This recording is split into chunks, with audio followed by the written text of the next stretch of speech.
Jérémy Battaglia, bonjour. Vous avez réalisé le film documentaire Parfaite. Est-ce que vous pouvez nous en parler un petit peu? J'ai suivi pendant 3 ans l'équipe nationale canadienne de natation synchronisée. Et dans le film, je voulais explorer différentes problématiques en lien avec ce sport, mais par le biais des nageuses. Donc, comme les troubles du comportement alimentaire, les blessures, la difficulté de l'entraînement, les préjugés qu'ont les gens sur ce sport. Et un autre aspect, c'est aussi les problématiques propres à la synchro, notamment sur la façon dont le sport est jugé et noté. Et actuellement, le système de points est très subjectif, ce qui rend la compréhension des compétitions très difficile. Pour le public? Pour le public, mais même pour les nageuses. On ne sait pas forcément pourquoi on est deuxième ou troisième, c'est pas évident. Et vu que les juges n'utilisent aucune vidéo, aucun détail vraiment des exécutions, tout se fait à l'œil et les performances... À l'instant présent, au moment pile de la compétition. C'est ça, exactement. Ils ont juste les 3 minutes de performance ou 4 minutes pour vraiment juger. Et le sport va très vite, c'est un sport qui est très rapide, donc c'est très difficile pour eux de juger. Et après, il y a aussi un aspect dans ce sport politique où on sait que c'est assez facile avec ce système de points, vu qu'il y a une grosse part de subjectivité, d'influencer les résultats un peu, notamment en collaborant entre pays, entre juges, pour s'entraider ou couler un autre pays.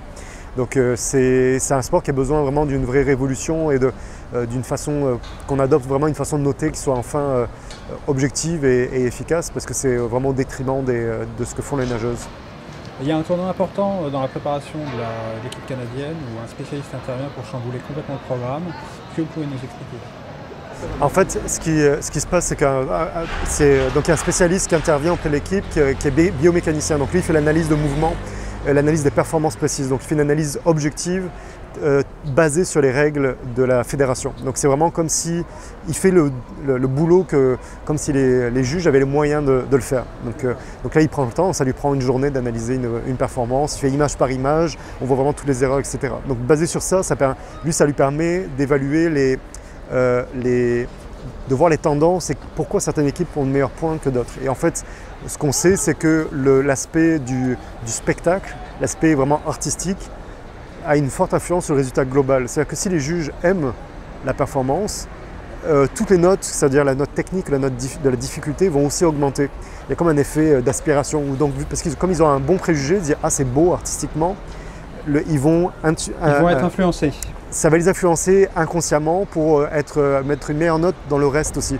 Et c'est ce qu'à un moment essaie un peu de faire l'équipe aussi, c'est dire bon ben, essayons d'aller dans le côté artistique, de toute façon on n'a rien à perdre. Juste un dernier mot par rapport à votre parcours.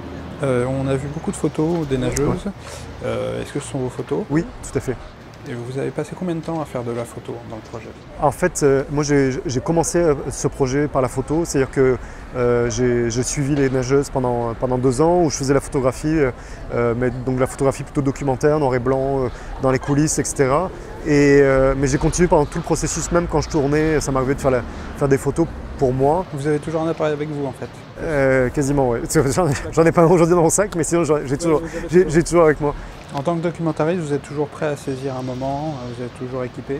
On ne sait jamais à quel moment on aura envie de faire une photo. Donc, et un bon appareil, c'est celui qu'on a avec nous. Là. Donc c'est quand on veut faire une photo. Donc c'est plus pour ça. Et c'est pour moi, mon travail d'image. Vu que je fais mes propres images sur mon film aussi, il y a quelque chose qui se rejoint et qui est dans les deux pratiques. C'est pas la même pratique, mais il y a une approche commune en tout cas. Et vous hésitez parfois sur un sujet à un moment entre est-ce qu'il faudrait prendre une photo ou faire une vidéo? Oui, ça arrive de se poser la question s'il vaut mieux traiter ce sujet-là sur photo ou sur vidéo. Ça dépend au moment du sujet, ça dépend de ce qu'on veut dire, ça dépend de la...